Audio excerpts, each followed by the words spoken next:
Jesosy.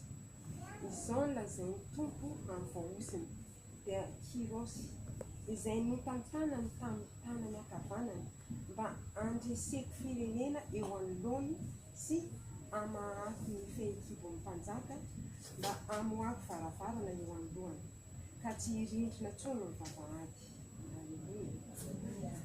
Androso eo anoloanao aho ary andravina ny mpitaotaona sy anoritoro ny varavarana varahana ary anapatapaka ny hidivy dia omeko anao ny rakitra eo amin'ny maizina sy ny arenana fenina ao amin'ny manginginy mba ahafantaranao fa izao ny tompo izay miantso anao amin'ny anaranao dia Andriamanitry ny Israely noho ny amin'ny Jakoba mpanompo sy Israely voafidy no niantsoko anao tamin'ny anaranao sy nanomezako anarana malaza ho anao na dia tsy nahafantatray aza ianao.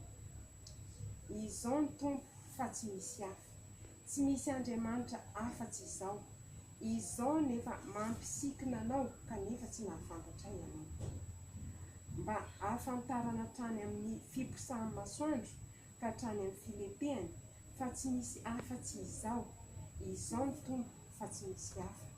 Dia izao izay namorona ny mazava sy mahary ny maizina, manao ny fiadanana sy mahary ny loza.